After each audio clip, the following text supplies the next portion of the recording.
All right, y'all, what's going on? It is the Monday Night Raw on Tuesday.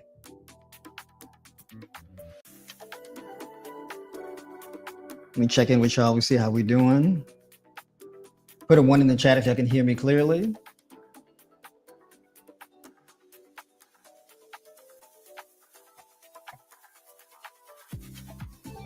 So if y'all can hear me clearly, put a 1 in the chat. Make sure my sound is good. I'm not going to be on too long tonight. I'm not going to hold y'all up. But I figure I'd talk to y'all a little bit about weight gain, all things weight gain tonight, right? We talk a lot about weight loss, but we actually got to talk about weight gain. And interestingly enough, the topic of gaining is very important, not only to people who are trying to gain weight, but also people who are trying to lose weight, right? Here we go. We got 1s in the chat. Y'all can hear me clearly. My sound is good. There we go. So I've decided to talk about this a bit tonight because people ask me about it. I don't really talk a whole lot about it just because obesity is is it the biggest or top 3 biggest struggles in our society that we have, right? But weight gain is actually a thing that's a lot more important than you think. Now, weight gain is a bit of, when I say weight gain, I mean it in a different way. So people talk about like their number on the scale, how many pounds they weigh or how many kilograms they weigh, but in actuality, it's a bit deeper than that. And I'm using tofu tonight in tonight's meal. And I'm going to be making my spicy taco kasha salad. I'm doing kasha tonight. Kasha and greens and all of that. But yeah, so basically, I don't really look at things in terms of your weight going up and down. I can understand why people do that. It's a simple thing to understand. You step on the scale, you get a total body weight. However, your total body weight doesn't really mean that much. It's not as significant of a number as people may think, right?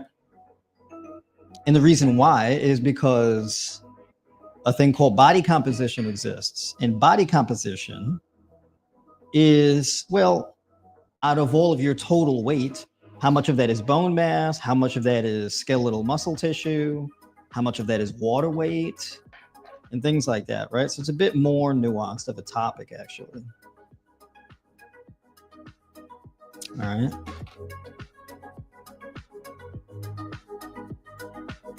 I'm prepping my tofu by putting, I actually supposed to do this a bit earlier, but I just got this tofu today. So normally it comes soaked in water, so it's got a lot of water in it. So I use the paper towels to kind of suck up some of the water before I put it in the food. So I'm gonna kind of press down a little bit on this, get the water to transfer from the tofu and into the paper towel. I feel like I said toilet paper when using the describe. I don't mean toilet paper, I mean paper towel. So it's important that when you think about your total body weight, it's important to really keep body composition in mind, right? And then another thing, I should talk about effective ways of bodybuilding.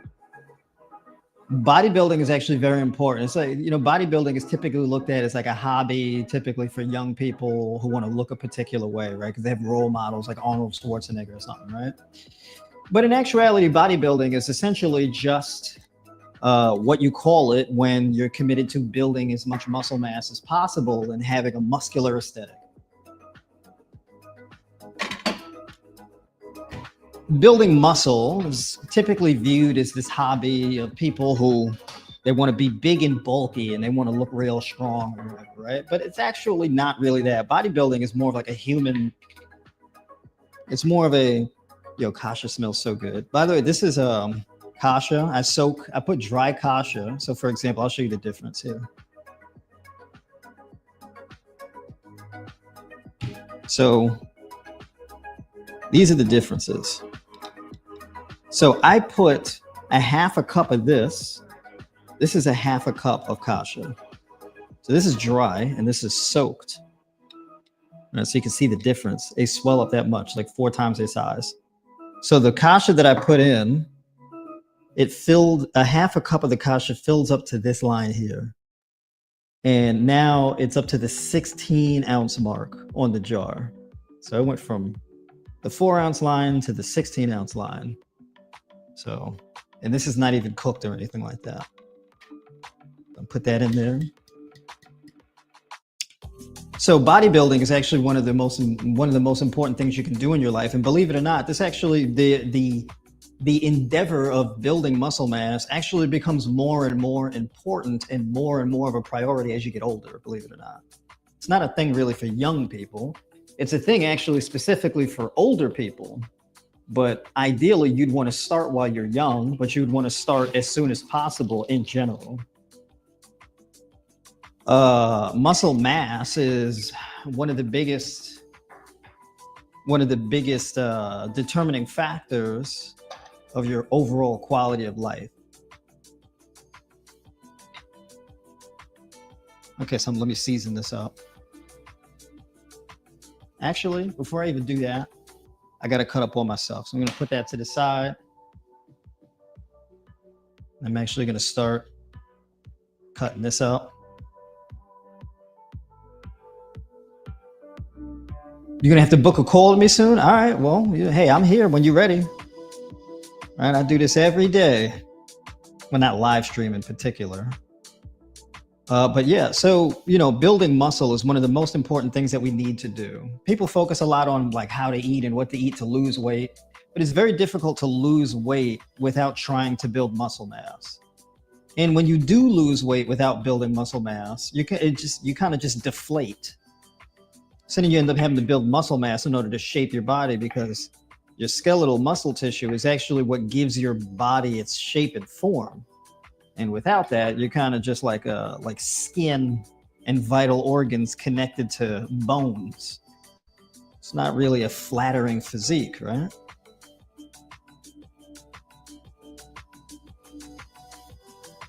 This here, let me see. This here is, what is this? About 6 ounces of tofu. But yeah, so basically, I do 1 cooked meal a day. So most of my diet, the overwhelming majority of my diet is raw. So if you're a raw vegan or high raw vegan, this is actually very important too, because a lot of raw vegans are like, hey, I actually want to gain weight because I lost a lot of weight in the raw vegan process. So I'm looking to put some meat on the bones. So that's another reason why I'm talking about this. But building muscle has like a therapeutic effect. The more muscle mass you build on you, the more resilient your body becomes. Your nervous system becomes stronger. Your gut health improves. There's all types of things that improve. It's not just simply just having more muscle on your body, but your mitochondria improves. You build muscle, and the more muscle you build, this actually protects you from things like diabetes. You want to lower your blood sugar. One of the best things that you can do is build more muscle mass. You have more muscle mass on you, the likelihood of having high blood sugar is significantly decreased. The reason why is because muscle mass requires a lot of sugar, a lot of glucose. So basically, the more muscle mass you gain, the easier it is to stay at a healthy weight. You can still put on a lot of body fat as a bodybuilder or whatever, but the only way you can particularly do that as a bodybuilder is if your diet is just horrendous. Like you just eat garbage, right? Basically, it's just food poisoning, essentially. Right. So I'm going to talk about diet, right? Because there's a right way and a wrong way. If you're just pursuing simply just to gain weight on the scale, that's a very bad idea. I wouldn't advise that at all. Because when you gain weight, you can either gain weight through muscle mass or just gain weight through body fat. You just increase your body fat percentage, right? And so basically, you don't want to gain weight and your lean mass remains the same, and then your fat mass just increases. Because then you just end up looking skinny fat. You got a big stomach and skinny arms and legs and that kind of thing, right? We don't want that. So as far as weight gain, let me take this avocado out. As far as weight gain, I'm putting avocado in this too. I'm putting avocado, I'm putting mushrooms, putting a few things. Let me get my mushrooms. So basically, oh yeah, and the greens. I got to take the greens out.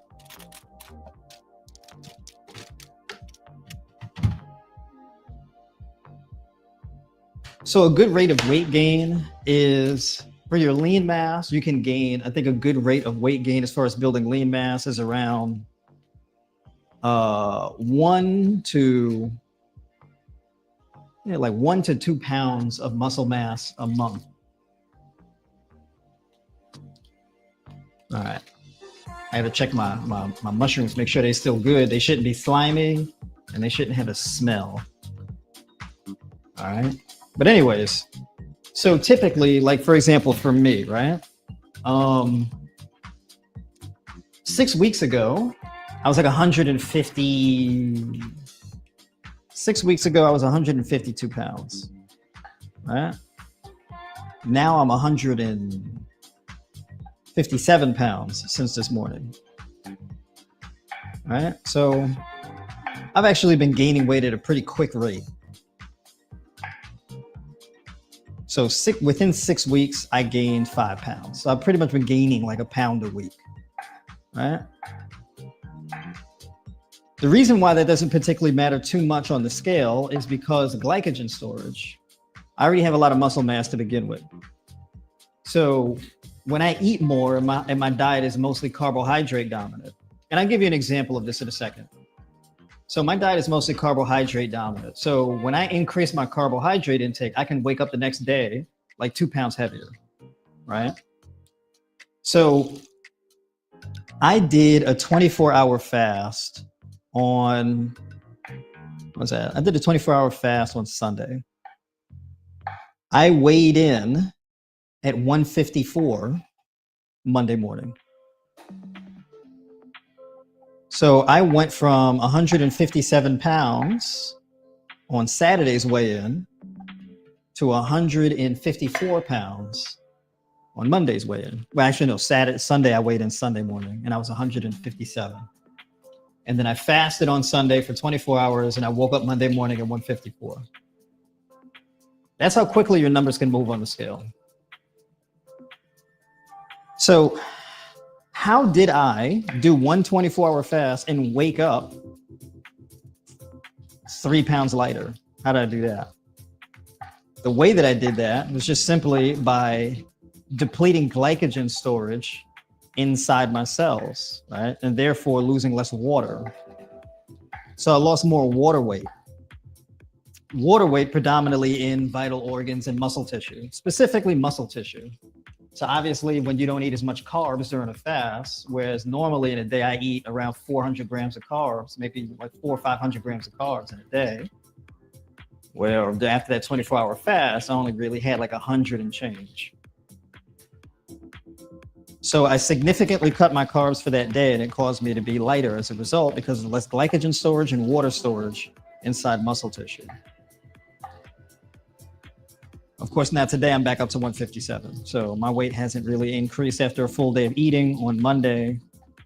And it's not really going to go up much tomorrow. So my weight is pretty much stalled out. In order for me to increase my weight, I would have to eat way more, but of certain things. Because if I eat way more carbs, that can move my weight up temporarily, but not really to any meaningful degree because it's glycogen storage and water.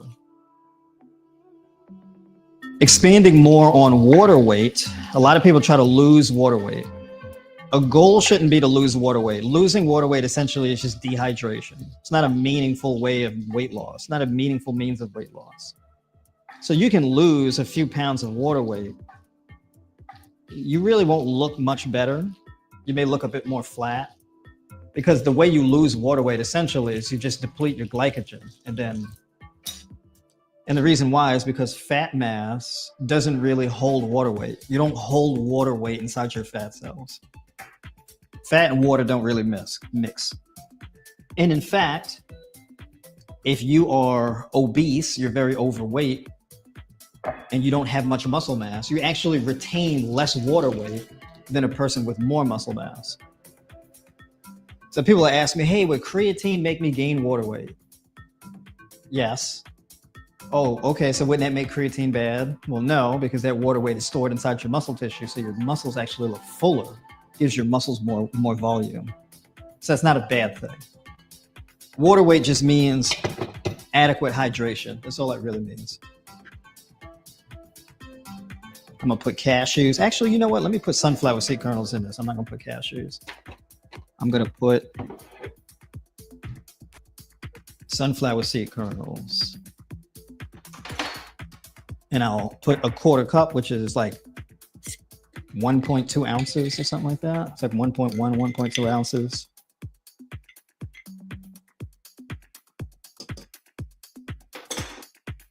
So I put all kind of stuff in this meal. Loading up on the nutrition.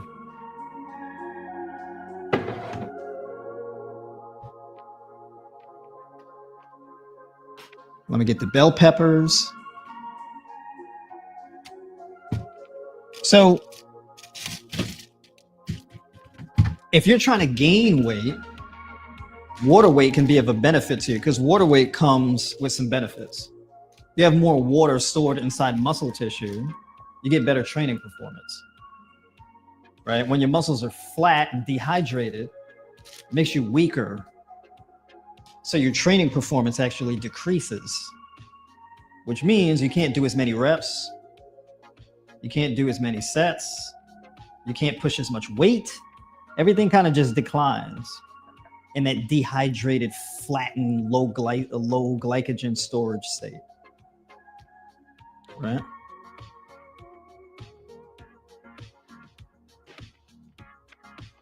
So as you increase your glycogen storage, what's interesting is you can actually see an increase in your glutes, your arms, your thighs. You can see an increase in all your other circumference measurements, and your waist measurement stays the same.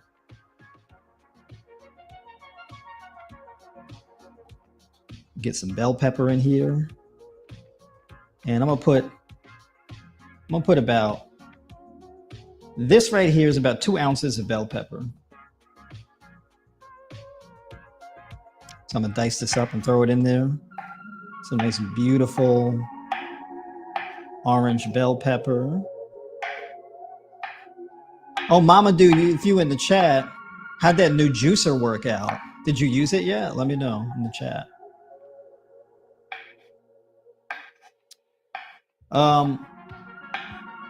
So yeah, basically, it's actually a lot easier for a raw vegan to gain weight, actually, interestingly enough. But the thing is, as a raw vegan, you can't really gain body fat very easily,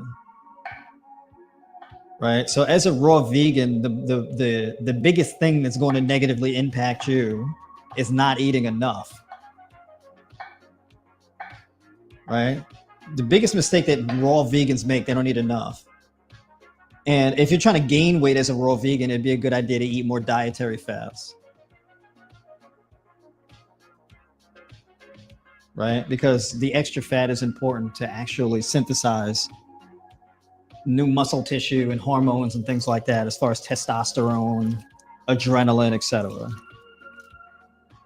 And the thing is that on a raw vegan diet, your fats are basically things like avocado, coconuts, nuts and seeds. And it's very difficult to actually gain body fat eating these things. You have to eat them in like gratuitous amounts. It's not really that easy to gain body fat from these things. All right, so this is what we got so far. And I can put a little bit more bell pepper in there. I don't want to be greedy, so I'm going to try to not to overdo it. But this is what we're going to do. So we're going to do that. Just a little bit more bell pepper. Bell pepper is like a really good source of vitamin C to get in your diet. So vitamin C in leafy green vegetables, and you get like an abundance of vitamin K from that, which is really good for your gut health, your immune system, bone density, and all that type of stuff. Vitamin K is actually extremely important for muscle building. So your green leafy vegetables and whatnot, grapes are also a really significant source of vitamin K. Kiwis, and your berries also big sources of vitamin K. But nothing tops your leafy greens. Your leafy greens contain an insane amount of vitamin K. And then kiwis and grapes are like the best fruits that I've found for vitamin K. So if you want to be more resistant to infections, whether it be bacterial infections, viral infections, and things like that, vitamin K, more vitamin K in your diet, so more leafy greens. You want to increase bone density, leafy greens, kiwis, grapes, things like that. You're trying to gain muscle mass, bananas is a big staple of your diet. Bananas is like real muscle food. It's absolutely amazing. the biggest reason why people struggle to get enough food in on a raw diet is because the fruits and whatnot are so water rich. You get full quick. I need onion. All right, I need onion. Where my onion at? Here we go. I got onion. You need help with cramps, spasms. Charlie Hurst says, I work outside, 10-hour shifts in the Florida sun. So we're talking about dehydration. So basically coconut water, I think is a really good investment for you. I wouldn't leave the house without coconut water. That's a real game changer for you, right? That coconut water is a big deal. Because you need electrolytes. So if you're working 10-hour days and whatnot, you're getting dried out from being in that direct sun exposure.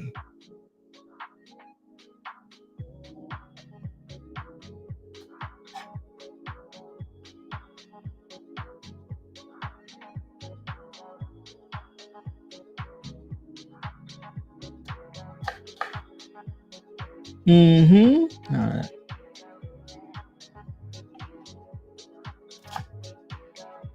So yeah, bananas, right? Like if I'm trying to gain weight, or I'm trying to build muscle mass, I mean, I'm talking like 2 pounds of bananas a day easily, every day.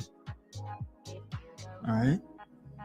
So we're talking like first thing in the morning, like 32 ounces of bananas. So 32 ounces of bananas, that's like around like 8 bananas or something like this. Right? If it's really small bananas, that could be like 9 or 10. And when I say like 32 ounces of bananas, I mean without the peel. So if you wanted to weigh them on a food scale, peel them first and then weigh them. You don't want to weigh them with the peel on because you're not eating the peel. Right? So that's 32 ounces of bananas without the peel. All right.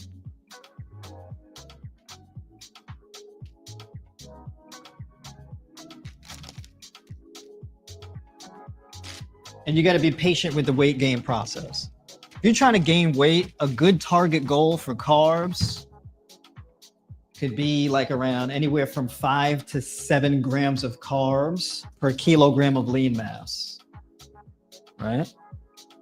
So what you want to do is you want to take your total body weight and you want to subtract your body fat percentage from that number.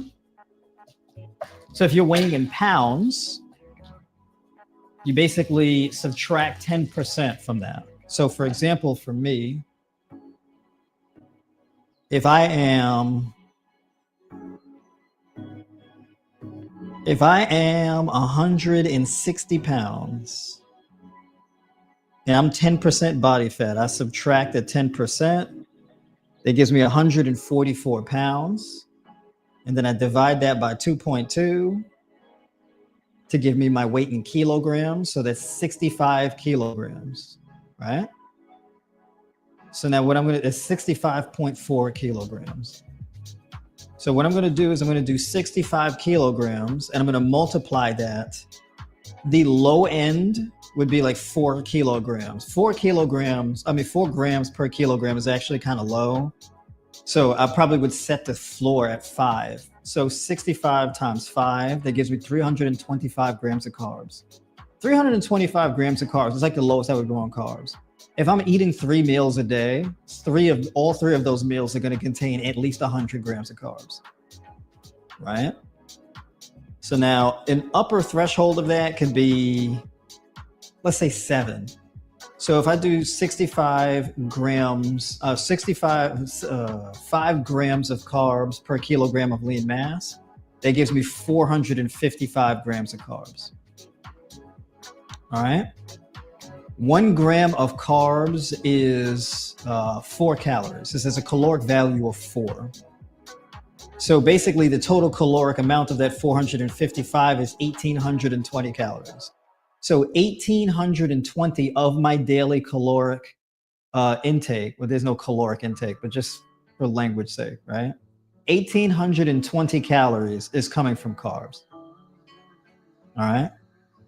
Now, of that 65 kilograms of lean mass, my upper limit of protein is like 1.6 grams of protein per kilogram of lean mass. So if we do 65, and we do 65 times 1.6, that's 104.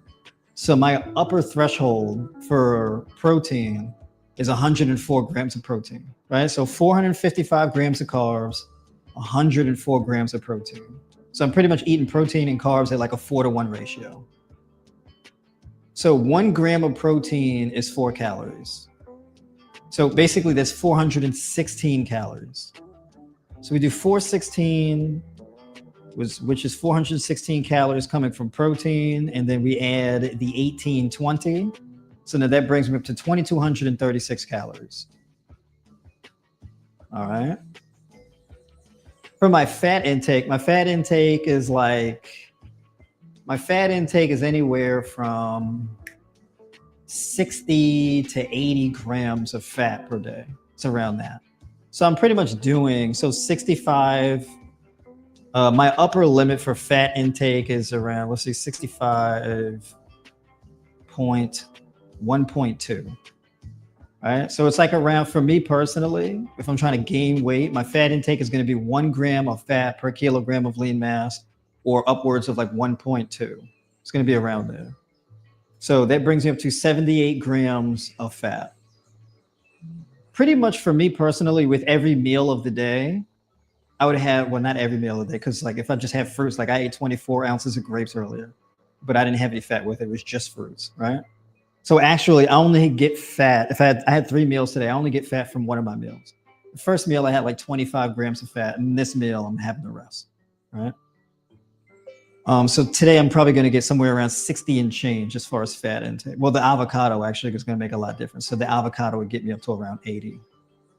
1 gram of fat is 9 calories, right? So 78 grams of fat, and we multiply that by 9, that gives me 702. So if we do that, if we add the, what did we say? What was the other one? 2236? Was that what that was? Basically, I don't know if it's 2236. Y'all gonna have to remind me what the carbs and protein was combined together. Actually, no, I can do this. I can, because I remember 1820 plus 416 plus, and what was the fat? 9, what? We're gonna see who's listening. Yes, I think it was 907 or something like that, right? So 907, so that's like 3143. So basically around 3,000 calories a day, right? And that would be along the lines of what I would eat, for me personally, on like on a training day. I don't necessarily need to eat that every day, but on a day that I train, yeah, that's how much I would eat. Right.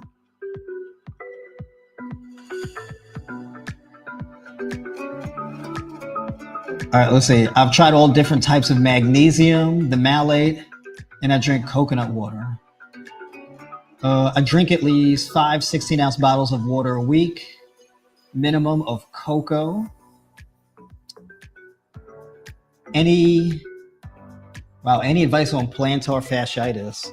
If you're dealing with all kind of cramps and things like that, and you're getting a lot of like, and you're still getting a lot of like, you're getting plantar fasciitis, which is an acid thing. That's a recovery and overuse issue at this point. I don't know what the rest of your diet looks like. I don't know if you're raw or if you still eat a lot of animal products. I don't know what the rest of your diet is, but it can either be like acidic food choices. It could be just overuse and a lack of recovery, meaning you're not getting good sleep quality. You're just working too much. You're spending too much time in the sun and it's drying you out. So there could be a variety of things, right? But the fact that you told me plantar fasciitis, that's an acid and overuse issue. So it's muscular overuse and acid accumulation, which are kind of, they're directly correlated. So the more physical activity you do, the more acid your body generates as waste products from energy expenditure. Recovery is really important because it allows your body to clear out that excess acid. If you're getting something like plantar fasciitis, that's a combination of the acid accumulation inside your lean tissue as well as you got adhesions in the casing of your muscle tissue. The casing of your, what's that called? The fascia, right? So like your muscle fibers are like encased in like a sleeve or like a bag, right? And it's called fascia or fascia, however people say it. And as you keep firing those muscle fibers, you get tightness, and then you get acid accumulation. And when you get the tightness and acid accumulation, a portion of that acid takes on like a gassish form. And if that gassish acid is trapped inside the fascia, it creates like bubbles, like knots, right? And so basically, this is where people will foam roll and do deep tissue massages and whatnot to help release the acid out from the muscle fibers, right? And so as you apply force and pressure to the muscle, when you release, your body floods blood to that area and provides it with more oxygen and water and nutrients and whatnot. And that facilitates like this healing process. So you put a lot of pressure. This is why deep tissue massage is so effective. So you really get in there and dig in and then release, and your body floods it with blood and oxygen and whatnot. And then when the blood leaves, it carries waste and whatnot out from that area. So it's like a detox method, right? All right. So now, what else do I got to put in here? I'm going to put my greens. All right, so let's get these greens in here.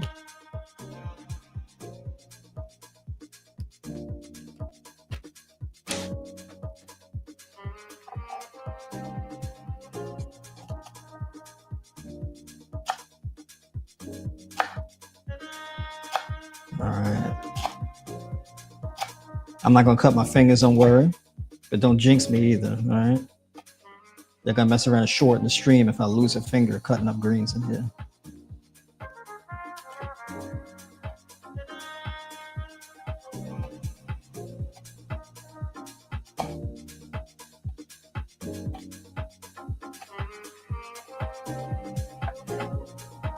All right, so we got our greens.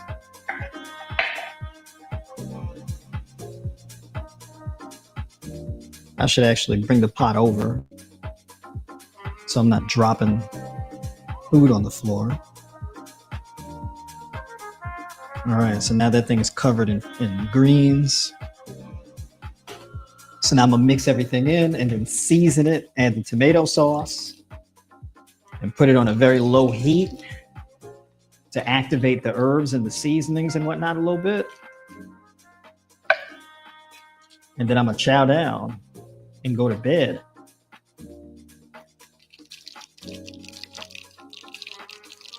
Vegan Knowledge, what's going on? Good to see you in here.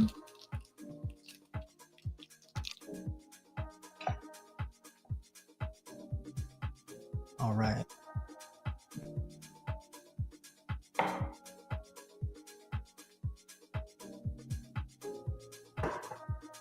And then I'm gonna add the avocado on top. That's how I'm doing. I'm actually getting a lot of fat in this meal though. But this meal, what's the caloric density of this meal? This is probably going to be close to like 900 calories in this meal here.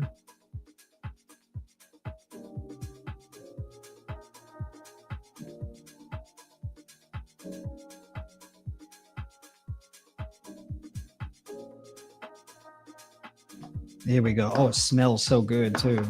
Yeah, I smell the bell pepper and everything like that. I smell the mushrooms and stuff. Oh man, that smells good.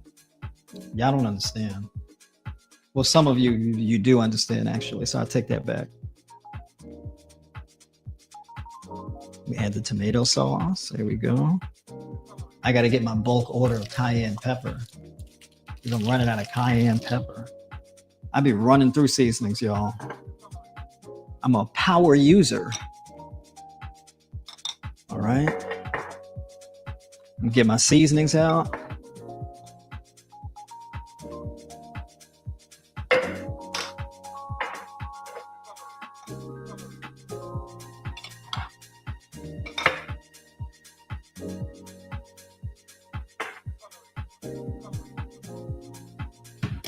That's right, all of my seasonings that I'm gonna be using.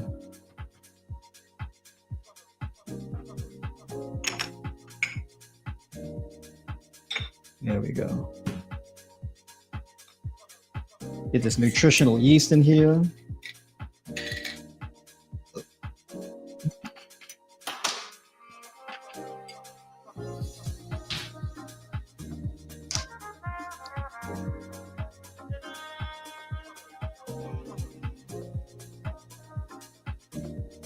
Let's see. Daily on a high complex carb. Daily, what'd you say? On a high complex carb intake, slight deficit on rest days. Yeah, I don't really do deficits on rest days if the goal is to gain weight. Basically on rest days where you're not training, you can eat at maintenance. And then on the days that you are training, you can eat at like a surplus of like 5%, like 5 or 10%, something. Well, yeah, 10% is actually kind of high for a surplus. It depends on how aggressive you want to get with the weight gain, and it depends on how frequently you train. So for me in particular, I don't eat the same amount every day. I just personally don't do that, just because my work schedule and whatnot kind of doesn't really allow me to do that. So I'll eat a little bit more on training days. Like today was a really active day for me, so I can really pile it in today.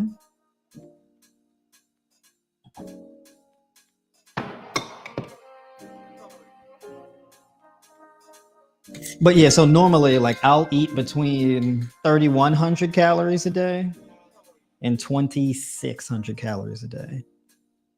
I got to put together the disclaimer that you don't eat calories, you only burn calories. Calories is a measure of thermogenic energy. So that's why I focus more on macros. How many grams of carbs, how many grams of fat, and how many grams of protein.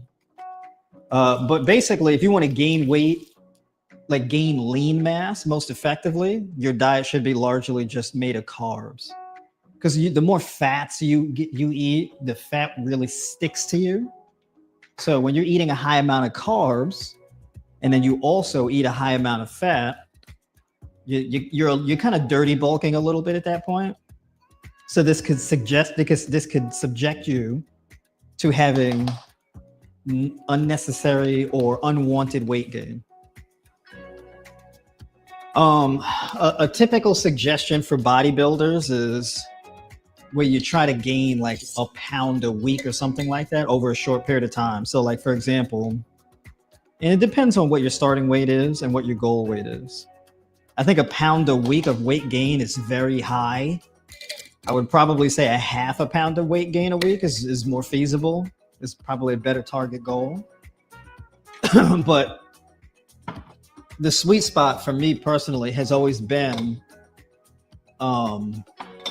to gain 4 pounds a month. I mean, not 4 pounds a month, 1 pound a month. Like 1 or 2 pounds a month, like 1 or 2. I don't really want to gain more than that, just 1 or 2. I put some raw sugar in. I put sea salt, smoked paprika. All right.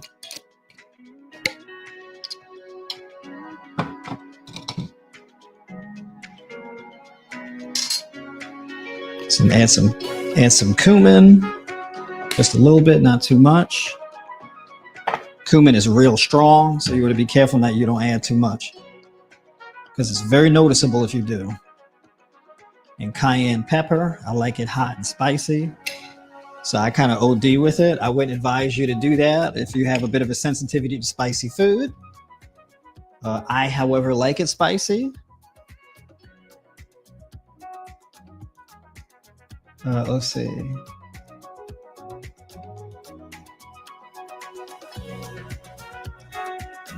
What's the latest I'll have a huge meal? I usually try to finish eating 4 hours before bed. In this case, I'm eating more along the lines of like 2 to 3 hours before bed. So I'm eating kind of late. But for the sake of the stream,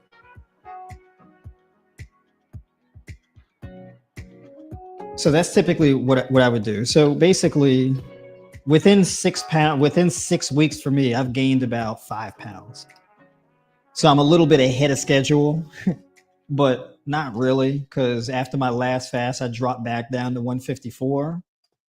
So my weight gain largely is just the result of me filling my glycogen stores of the pre-existing muscle mass I already have. So I have more muscle mass on me. I can deplete my glycogen stores a lot quicker. Plus, I have a pretty substantial level of insulin sensitivity. So my blood sugar dropped pretty quick. And most of my diet is raw. So I can eat like 120 something grams, like 120 grams or something like that worth of carbs. And my blood sugar will come down real quick if it's just the carbs, especially if you have like fruit meals, like mono fruit meals or meals with like it's just fruit, because your blood sugar will actually come down real quick shortly afterwards, because the glucose goes straight to the muscle tissue. It's used by your brain, your nervous system, and all of that. Right? I'm over here getting little food giblets on my laptop.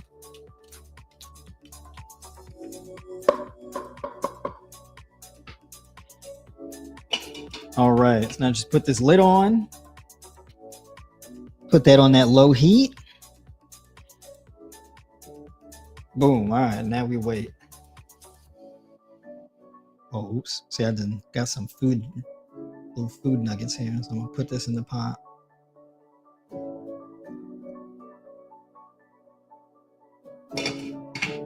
All right, y'all.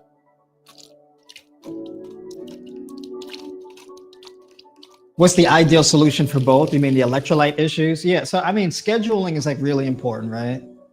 But I think you're probably not eating enough, right? So like if I was in your position and I was working that much, I mean, I would be eating like, let's say, I'd probably be eating three pounds of bananas a day, to be quite honest with you, right? I'd be eating like 3 pounds, like pretty much like just 300 grams of carbs, 300 something grams of carbs from bananas. I'd probably be eating 3 pounds of bananas. I would be eating like 2 pounds, at least 2 pounds. Yeah, I want to say 2 pounds of melon. So let's say cantaloupe or honeydew would be like 2 to 3 pounds. So I'd probably do like 2 pounds of cantaloupe, 1 to 2 pounds of honeydew. It's not watermelon season yet, but when watermelon is in season, you can do like 4 pounds of watermelon, because watermelon is like 90% water. So it's much less dense, but it's really good for hydrating your body. I'd be doing I'd probably be doing like 24 to 32 ounces of grapes in a day. I'd be doing like 8 ounces of tender leafy green vegetables and like 4 to 6 ounces of nuts and seeds. Those are some like core staples and like how I would eat if I was in your position. I would start eating earlier, right? So for example, I don't know what time of the day you wake up, but I would probably eat in between the hours of like 6 and 8. Right? Or maybe say, I want to say 6 and 6. If you need to do 6 and 8, that's fine. But 6 and 6, or in between 6 a.m. and 7 p.m. Right?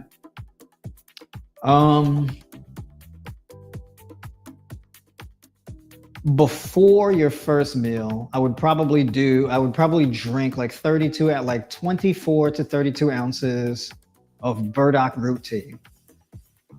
So for example, I would fill this mason jar up to the top, like right to the brim here, with water. And pour that water in the kettle, boil the water in the kettle, right? When the water comes to a boil, I would take the kettle off the burner. I would fill this tea steeper or something like this with about 5 teaspoons of burdock root, right? So burdock root like this, right? So dry burdock root, then we'll do 5 teaspoons and fill it with this, 5 or 6 teaspoons in here, and then put this tea steeper in the kettle, all right? and basically just let the tea steep in the kettle. Wait for the water to cool off. Let all the contents of the herb seep into the water. Then take all of the water that was in the kettle, pour it into a thermos or the mason jar, and then put a lid like this, like a lid that you drink from. This has a spout like this here, and put this lid on top of this here. And I would drink that. And I would put the steeper that was in the kettle, and I would put that tea steeper with the herb and everything in here. I would just leave it in there. So that would be the burdock root that I would have. And I would drink that first thing in the morning.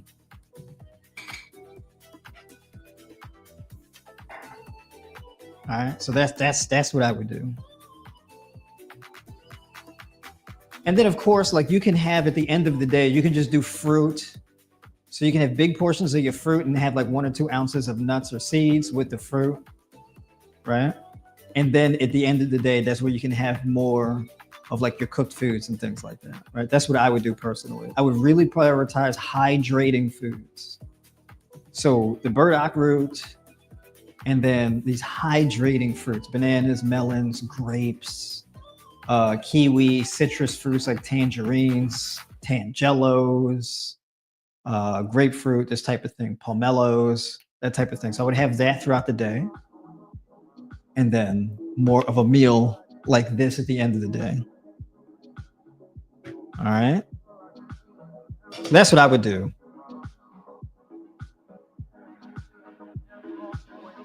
I actually had plantar fasciitis before I was vegan. I wasn't vegan at the time. And I had plantar fasciitis. It was in my left foot. It was real bad, man. My left foot was burning all day. It was insane. Let's see. We said, I think I'm losing muscle, not gaining muscle. During my body recomposition, doing 4 times a week, hit to failure and fasting daily. Yeah, you're fasting daily, and then you're training 4 times a week, really high intensity. You could be doing a little too much. You could be pushing it too hard. And so basically, it's not really that you're losing muscle mass. Likely, it's that you never really have your glycogen stores full. So you're just always walking around with like a half a tank of gas. And so basically, like capping out your glycogen stores, the reason why carbs, and I emphasize carbs so much, carbohydrates protect your cells. So carbohydrates basically are carbohydrates, basically binding carbon, hydrogen, and oxygen together to maintain the integrity of your cells. If you have a reduction in those carbohydrates, you have less of those materials to hold the structure of your cells. Your cells become depleted, dehydrated, more susceptible to oxidative stress, and they break down and deteriorate. This is why, like, I generally do not support carb cutting. This is why, right? So having adequate carbohydrate intake is so important for building muscle mass. If you're trying to build muscle mass, there's really no benefit whatsoever to cutting carbs. If you're going to do high intensity training and you're going to do it 4 out of the 7 days a week and you're going to fast daily, just understand you're dropping your blood sugar a lot during the fast, which could cause a reduction in muscle mass volume. It's not necessarily that the muscle fibers themselves, there's just less of them, but it's just they're not full. The glycogen storage is not full. Therefore, those muscle fibers will be smaller because they're not as full. So there'll be less muscle volume. So in order to increase muscle volume and strength, you would have to pick up your carbohydrate intake enough to support the activity you've been doing. All right, so that's what I would say with that.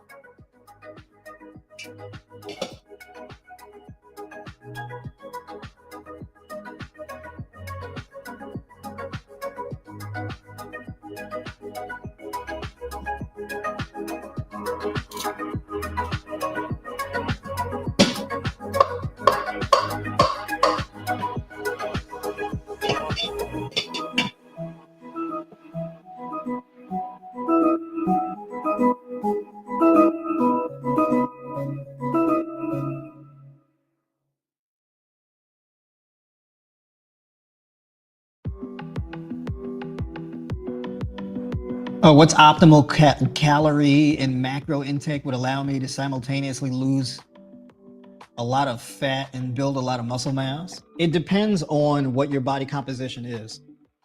So, like I said earlier, generally speaking, the macros that I typically advise is 1 to 1.6 grams of protein per kilogram of lean mass, 5 to 7 grams of carbs per kilogram of lean mass, and 1 to 1.2 grams of fat per kilogram of lean mass. That's generally what I would advise.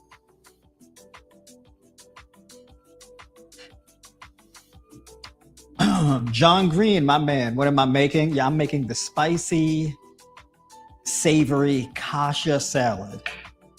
So in the pot, I got kasha, tofu, sunflower seed kernels, bell pepper, diced red onion, spring mix, tomato sauce, nutritional yeast, taco seasoning, smoked paprika, sea salt, raw sugar cane, cumin, garlic powder, cayenne pepper. Yeah, and that's it. Yeah. Where do you get the burdock root? I mean, you can order burdock root. You can get it from like Star. What is it called? Star West. I keep forgetting what the name of this company is called. Something Star West or West Star Botanical, something like that. Something like that. I forget the name. Or co-op or Frontier Cooperative. Frontier Co-op. I typically get herbs and whatnot from there.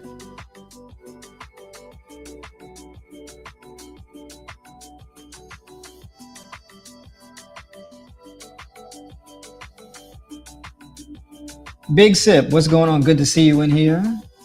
Is black coffee good for maintaining muscle?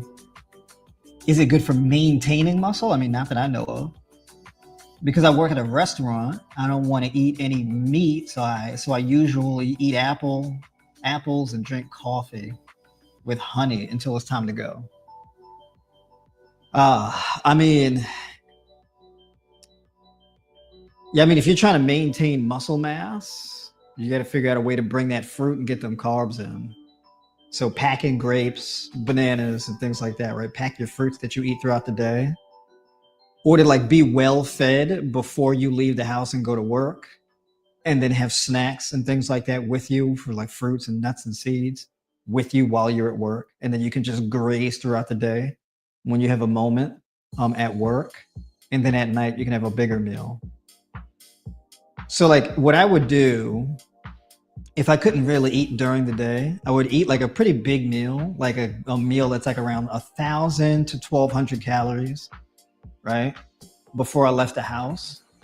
And then I'd go to my work day and I would bring like cashews and sunflower seed kernels and things like this, almonds, etc., and have that throughout the day, along with like grapes, things like that. So I'd bring like a pound or two of grapes. I would bring like some bananas. I would bring like some melon or mango or something like that. And then when I get home, I'd have a meal like this, where it's basically just like another 1,000 or 1,200 calories, something like that. So that's what I would do. Is it powder or a stem root? It's not a powder. So it's the root, chopped and sifted. Should there be a different of macros?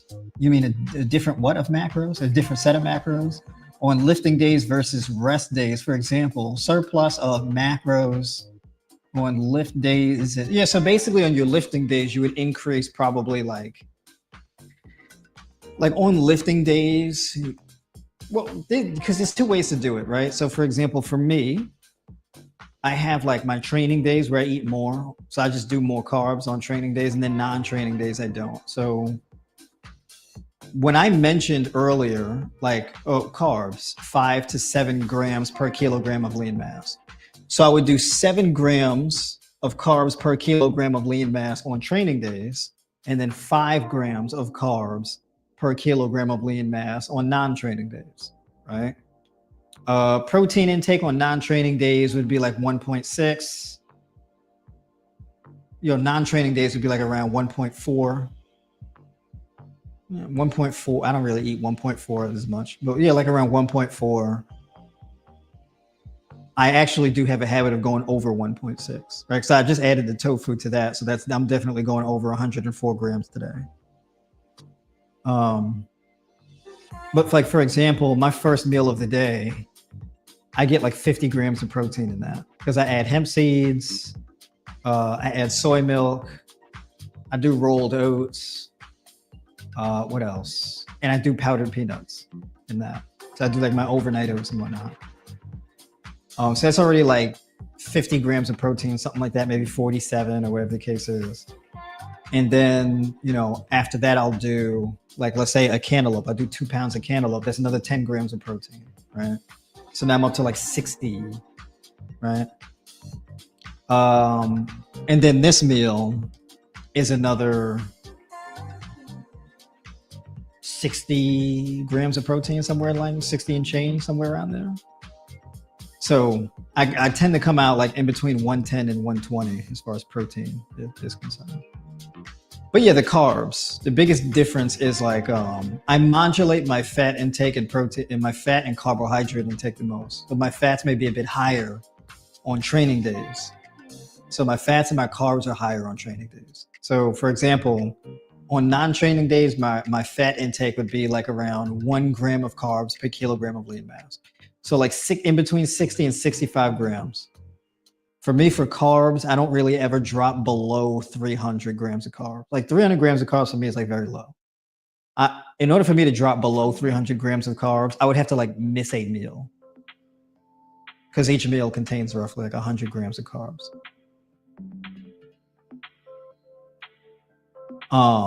This meal actually might be a little light on the carbs, but I make up for it with the fruit though. So the fruit portions, there's like more than 100 grams of carbs per fruit portion. So, 2 fruit bowls in a day, if I have 16 ounces of bananas and then I have 24 ounces of grapes, what is that? The 16 ounces of bananas is like 106, 104 grams of carbs, something like that. And then the grapes are like 120 grams of carbs, something like this. So it adds up. But yeah, so that's basically what I would do. It's good to have like ranges, right? You can split the difference and have like the same amount of food every day. So you're in the middle of all your ranges, right? So like if your range is 5 to 7 grams of carbs per kilogram of lean mass, maybe every day you just have around like 6 grams of carbs per kilogram of lean mass. If your range for protein intake is in between 1.2 and 1.6, you probably fall somewhere in the middle, like 1.4 or something like that.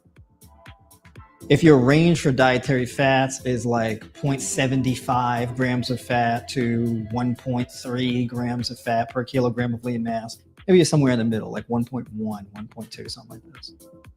So you can kind of split the difference and be somewhere in the middle of the range and do that consistently throughout the day. All right.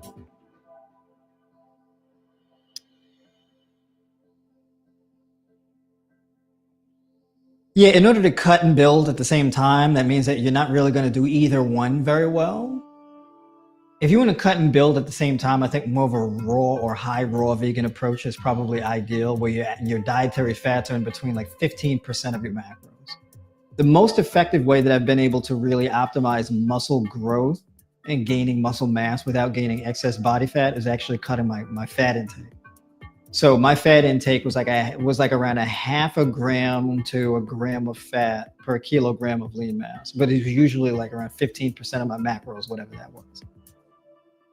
And then like 65% carbs and the rest was protein. That's pretty much what I did. So like religiously, my carbohydrate intake was never any lower than 50%, but usually like around 65%. All right. And then protein intake would be in between 10 and 16%.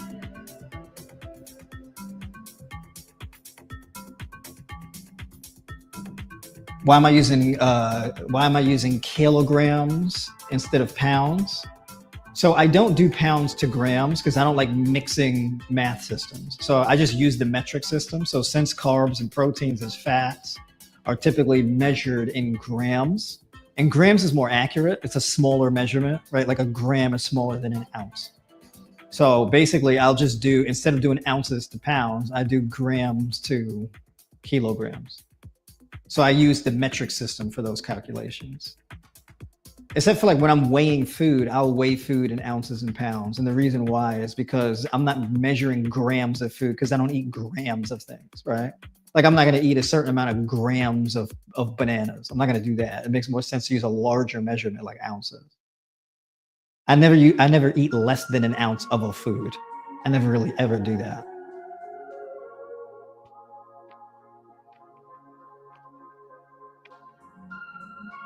Then we got to talk about training, right? So training for muscle growth, because yeah, you got to have having the diet is a bare minimum, right? But the training is where the magic happens. That's where it's really at. That's what really ties it all in together. Oh yeah, there we go.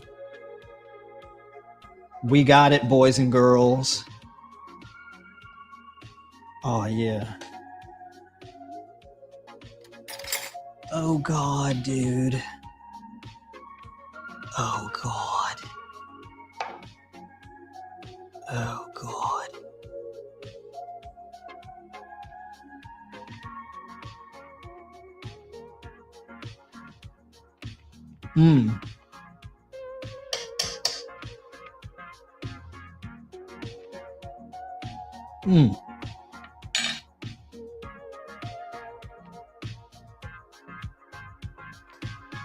You know what's missing though? It's missing a little bit more tomato sauce.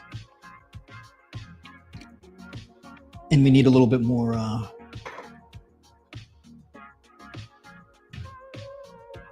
we need a little bit more of this here.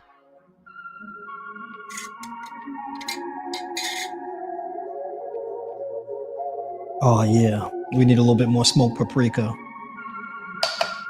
That's what we need. That's that paprika.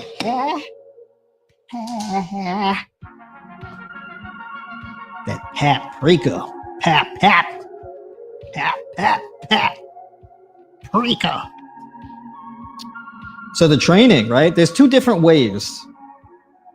Now, my favorite way to build muscle mass is low volume, high intensity training.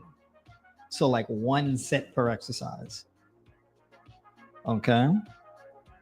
So I have gotten my best results as far as building muscle mass. I've gained muscle mass real quick from doing 1 set per exercise. I don't know. It's hard to wrap your mind around how effective it is. And I think I was a hyper responder to it because I spent most of my life doing high volume training. So when I cut my training volume significantly, it prevented me from overtraining. So it made it easier to recover and gain muscle mass. My training sessions are typically like resistance training are in between 20 and 30 minutes. If I'm doing high volume training, 20 to 30 minutes. If I'm doing low volume training, 20 to 30 minutes. My training sessions are never really that long, right? The more training volume I do, the less exercises I do.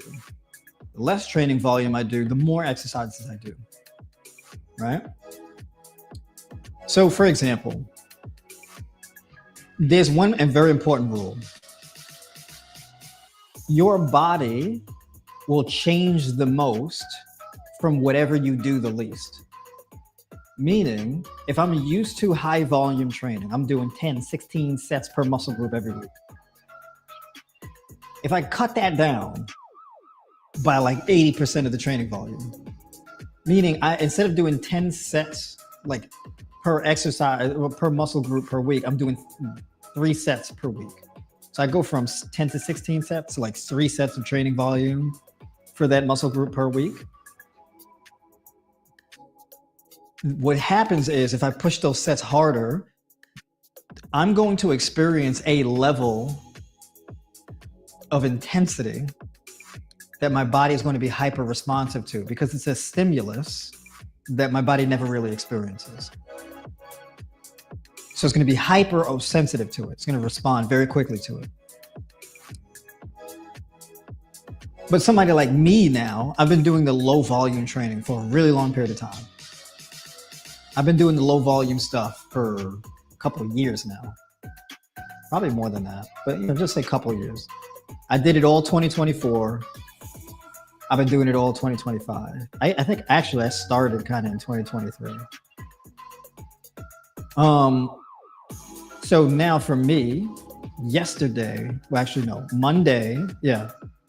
Monday I did a workout, it was 30 minutes, training back and chest.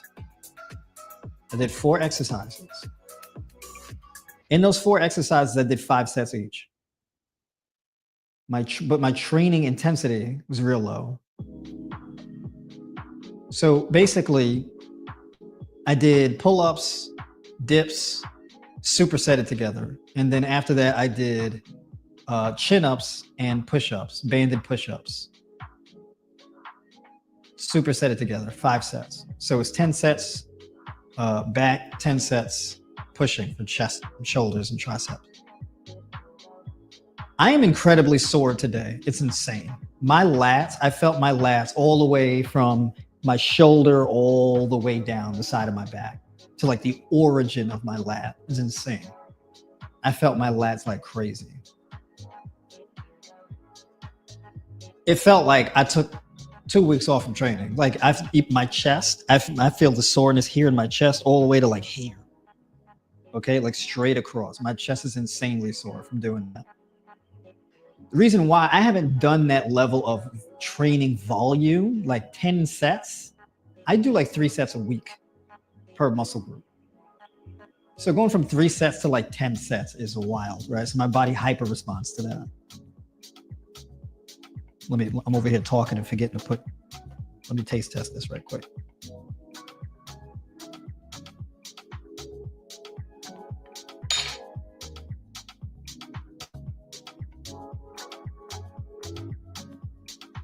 Now you may say to me,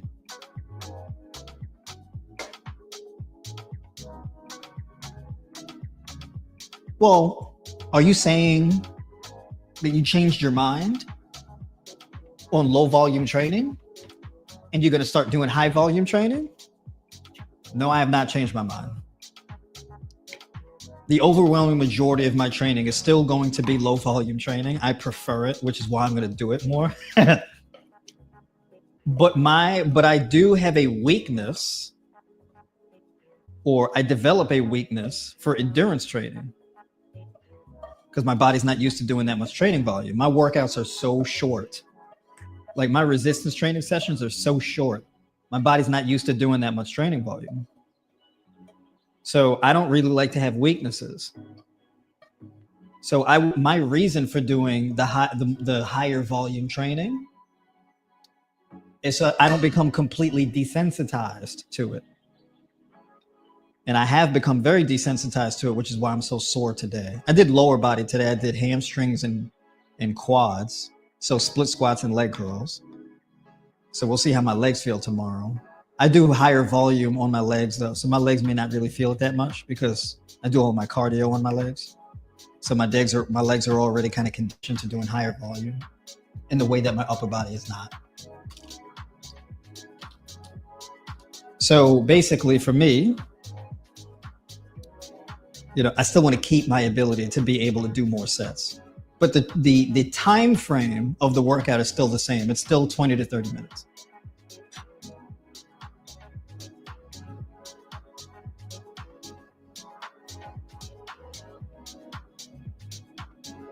So basically it sounds like you can't cut fat and build muscle at the same time.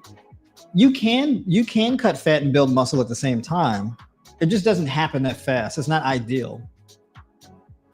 So, and the reason why is because you eat more carbohydrates, you build more muscle. It's going to show up on the scale that you're weighing more. It doesn't mean you're not cutting body fat. It just doesn't show up as much on the scale. So for example, when you're doing a body recomposition, I've had people on my plan where their shoulder measurement increases, their chest measurement increases, their hip measurement increases, everything increases, but their waist shrinks in size. So their clothes fit differently. So they lose body fat in inches off their waist, but everything else kind of either stays the same or increases. Usually it increases slightly, but all the other in measurements increase slower. But so basically, it just depends on how you do it and what you prioritize the most. You want to cut body fat the most, or do you want to build muscle mass? The more you lean into building muscle mass, you end up growing more, but your weight doesn't swing that much. It kind of stays the same, but your circumference measurements change. However, it depends on what your body composition is.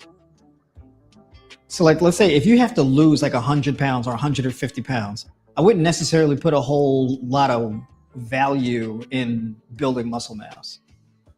I wouldn't make that as like a dietary goal. Like I want to eat to gain muscle mass. I wouldn't do that, right? You focus more so on dropping the body fat. But here's the thing. If you have to lose like a lot of weight, you got to lose like 100 pounds, 70 pounds, 50 pounds or something like this. You don't do it through calorie cutting. Right? So I never tell people like, oh, okay, so we're basically going to eat significantly less than what you're currently eating. I never do that. Right? A lot of the times I have people eat more than they normally do if they're trying to lose weight. So you eat more than you normally do, and your training is geared towards building muscle mass. That's my default thing that I usually go to in my methodology. But you can speed up the fat loss by engaging in some type of fasting strategy like alternate day fasting, which I'm a big fan of. You really want to ramp up fat metabolism, dropping body fat. You put in like 2 to 3 fasting days in the week where, let's say you fast Tuesday, Thursdays, or Saturdays, and then you eat in abundance on Monday, Wednesday, Friday, and Sunday. You're still building muscle and dropping body fat at the same time, but you're not really doing either one at an optimal pace as far as like speed. So it's like a sliding scale of where you want to be kind of right in the middle, split the difference, or you want to lean more into one or the other. So it's just a matter, right? But you can slide the scale to be either way. So you can do both at the same time, or you can prioritize one or the other, or of a mix of the two. All right. But just manage your expectations, because the more of a conservative or moderate approach you take, the slower the results come. Let's see. My shoulder feels out of place when doing push-ups. When I used the pull-down machine, it became pretty sore. You got some type of scapula issue you got to sort out. And it depends, right? So like if you have shoulder issues, how's your posture? Do you got this posture here? So basically, if you have this posture here and you're pulling, your lat pulling like this, you're gonna have issues. So you gotta focus on picking the chest up here, right? And when you do a lat pull down, to be able to pull, as you pull your elbows down to your side, you pick your chest up to the bar. Boom, and squeeze your lats. So none of this here. You gotta be able to shift this here and really squeeze your shoulder blades back and down, right? So your posture is really important. So if you got this going on here, you're gonna tap your shoulders, right? It's gonna be a deeply uncomfortable movement.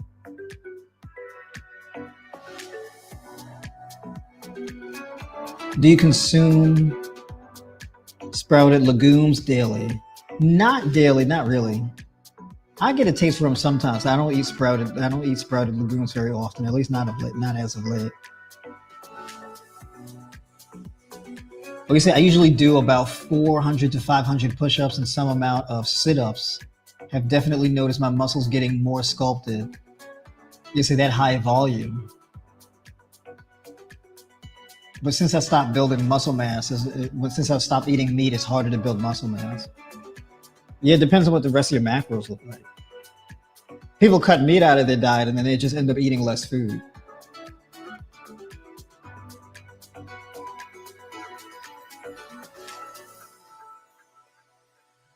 Trying to get rid of excess stool. When you say excess stool, what do you mean by that?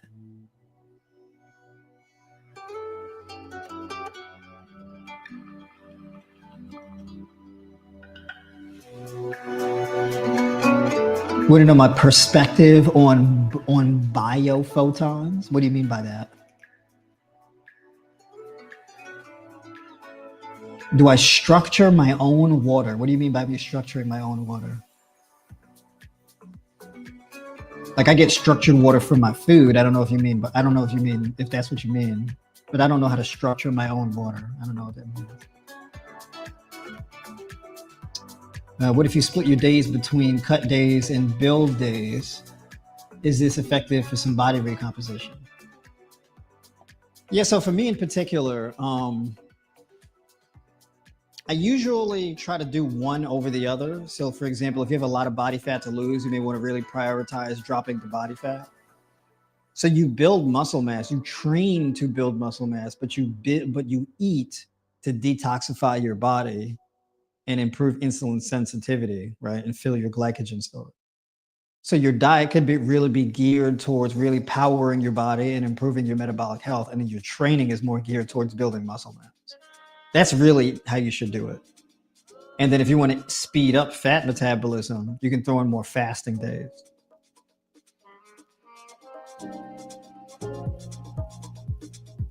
Poop that might be stuck inside my colon or intestines. Oh, okay, gotcha. Yeah, so you need more insoluble fiber moving through. Gotcha.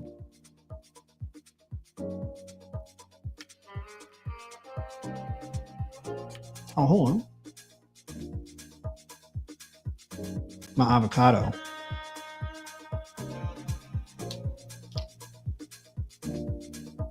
Gotta throw that avocado in there.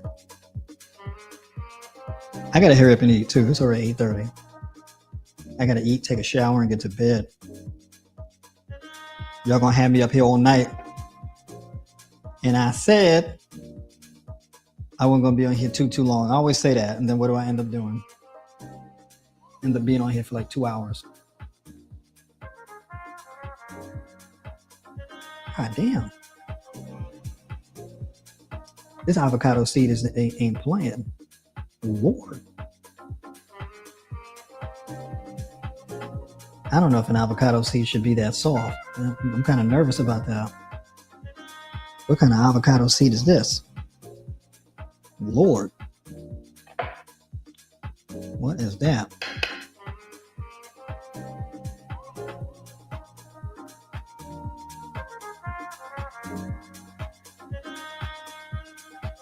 Avocado seeds is supposed to be like a marble. It's supposed to be hard. I ain't supposed to be able to chip into an avocado seed like that. I don't like that. I don't like that at all. At all.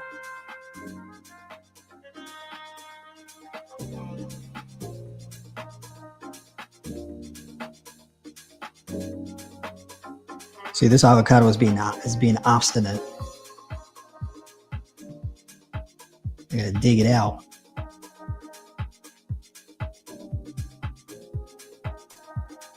I've been raw vegan for about 2 weeks now from a cooked vegan diet. My energy levels are great, but I've been having mucus after eating raw vegan meals except fruit and drinking vegan protein powder shakes. You mean you've been having more mucus after eating raw vegan meals and vegan protein powders? What are the raw vegan meals you're eating, but that are outside of like fruit? I'll be curious to know about that. And were you having more mucus? Because people will get like mucus coming out as a means of detoxification. So it could be like a detox symptom. That could be possible. But it depends on what you're eating too. As a raw vegan food, like what raw vegan foods are you eating? Because the primary raw vegan foods are fruit. So anything outside of fruit would be like your leafy green vegetables and then like, you know, your nuts and seeds. But if you're doing raw nuts and seeds, they should be soaked or something like that. Because if you're just eating raw nuts just as they are, you might be getting some issues with that.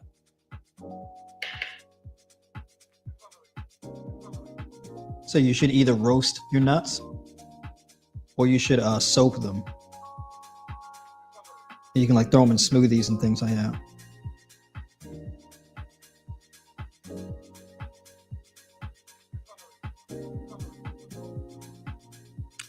I gotta concentrate. So yeah, basically the training, right? So with training, one of the biggest mistakes that people make when trying to build muscle mass is they accumulate too much fatigue for too long and they don't really build the muscle mass. So I like the high intensity, infrequent training. When I train with a really high intensity, I don't really do that many training sessions. So I train a couple, like 3 times a week or so. I don't really train that often. When I'm doing the high volume training, like I did today and yesterday, I'm taking off tomorrow. I'm not doing any high volume training tomorrow. But when I do the higher volume training, I'm working pretty much at like in between a 5. I'm starting at like a 5 RPE. Right. So for example, if my max effort for pull-ups is 10 reps, which it's not, but just hypothetically, right? If my RPE, like I can do a max set of 10 pull-ups, then I would do like 5 pull-ups per set, right? So I would do 5 pull-ups per set. My last set or 2 would be like the hardest sets. So if I can't finish 5 reps, then I just do however many I can. So like, let's say first set would be 5 reps, second would be 5, third would be 5, maybe the fourth would be like 4, and then the fifth would be like 3 reps. That's all I do. Next week, you try to get 5 on the 4th set and get as close to 5 on the 5th, right? So the next week you probably get 5 for the 4 sets, and then 4 for the 5th set. Week 3, you hit 5 for all 5 sets. If that happens, you add a rep. So now it's 5 sets of 6 reps. So you do, maybe you do your first set, 6 reps, second set, 6 reps, third set, 5 reps, 4th set, 4 reps, 5th set, 3rd reps, right? So you repeat. And you try to get 6 reps on each set. Once you hit 6 reps on each set, then you increase. So that's 5 sets, 7 reps. So what you do is you gradually keep increasing in the amount of reps that you do. When you're doing that higher volume training, and especially if you're doing like body weight or something like that, you just add more reps to what you've been doing. So in terms of building muscle mass, there's 2 ways to do it. You can build muscle mass by challenging your nervous system, where you're training with high intensity. So you're pushing a set till failure. So if your max effort is on pull-ups is 10, then you try to go as far beyond 10 as possible. So you hit 10, you try to get 11. The week after that, you try to get 12. The week after that, you try to get 13. And there's ways you can do it. So you can do full range of motion. And then when you're no longer able to get full range of motion, you hit partials, right? So you go to failure and then finish off with partial reps. So you can only go halfway and you just get however much you can, right? And then you can even take it a step further, where when you're no longer able to do partials and you're doing pull-ups, you can just work on negatives, meaning all you got to do is jump up to the top and then lower yourself to the bottom and resist coming down. You just do negatives, right, until failure. It's that kind of thing. To the point where you can't resist on the way down at all. That's failure. So you train like that. That's why you only need 1 set, because it's extremely taxing on your nervous system. You don't want to do that too much. If you push your set that far, you don't need to do another set, and you shouldn't do another set. So if you push to true failure on a set, you really only need 1. And the reason why this works for building muscle is because what happens is your body registers that kind of stimulus as a threat to the integrity of your body. So your body will then reinforce that muscle and build new neural pathways and motor neurons and things like that. It will flesh out your nervous system. And your body will engage in something called angiotensin. I mean, not angiotensin, angiogenesis, excuse me, right? Angiogenesis is the synthesis of new blood vessels, right? So when your body builds new nerves, your body will build new blood vessels and will build new muscle fibers and thicker muscle fibers, all to that muscle mass. So the muscle will become stronger, it'll have more blood supply, and it'll be connected to more nerves. And that's how the muscle becomes stronger and grows in size. This is like myofibrillar growth, right? That's one way to train, to build muscle. This is largely what like Olympic weightlifters and power lifters do to build muscle, right? This is how they gain muscle. The weight is so heavy. There's so much force and tension. There's so much effort put forth that their nervous system is the thing that predominantly gets taxed. And so the growth, the muscle growth is actually a secondary result of the nervous system being reinforced. Then the bodybuilding route is basically, you're not really lifting real heavy. As a bodybuilder, you're basically trying to grow muscle through volume, just doing more sets and reps, right? So you could be doing like sets of 10, 16, 20, 30 reps and all of this type of stuff. Bodybuilders don't really need to like do max effort lifts, right? So like bodybuilders aren't in the gym doing like sets of 3 and doing singles and doubles on barbell lifts, right? You could do that as a bodybuilder, right? But as a bodybuilder, and there's no real like professional bodybuilders that I know of where like that's the root of their training. They're doing like reps. So you'll see like these jacked bodybuilders where they can bench like 600 something pounds, but they're on the bench press benching like 315 for 10 reps. And they never lock out their elbows, right? They're just doing this whole, this here going in because they're just getting in the sets and reps. Calisthenics training. This is also like when people just want to gain muscle mass through body weight training, they're doing a lot of volume, hundreds of pull-ups, hundreds of dips, hundreds of push-ups, and basically getting more sets and reps periodically throughout the week. So they're just accumulating training volume and they grow muscle that way. So those are the two avenues that you can go towards to build muscle mass. Both work. One may be less time efficient than the other, right? So that's the difference. So I like the high intensity route, but the higher training volume thing, it's a good thing to pivot to every once in a while to be able to resensitize yourself to higher volume training. All right.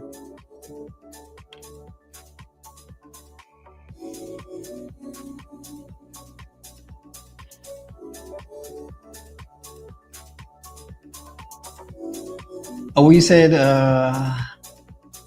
a lot of walnut meats, tacos, sunflower seeds, tuna, kelp noodles. Oh, this is why. Yeah.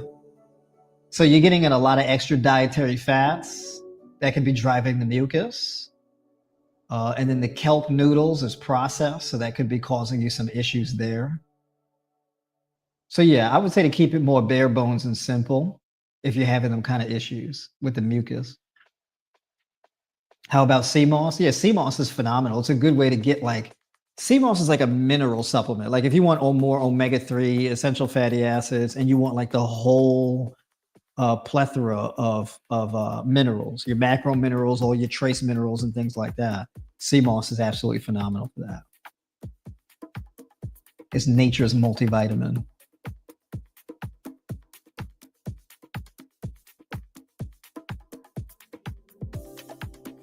I left a quick comment on your last video that I'd love for you to take a quick look at. It takes too much bandwidth to process here, but I would be ecstatic to see you cover that info. Regarding biophotons. Okay, got you. All right, yes, I'll look out for it. Appreciate you. All right, I've been gum flapping long enough. Let me go ahead and shut it down, wrap it up. Appreciate everybody for tuning in. We got a lot of people in here too, right? Like the stream, folks. Like the stream if you hit the like button, okay? Like the stream if you like the stream. There's a link in the description to book a call with me or join my 12-week mentorship, right? So definitely if you need help on your journey, hit the link in the description and connect with me. Let's get on a call. All right. So normally I do this every Monday night. This is the Monday Night Raw where I'm in here in the kitchen chopping it up. All right. But couldn't do it last night, so I'm on here tonight. So appreciate everybody for tuning in and coming through, and I will catch y'all on here next week. All right.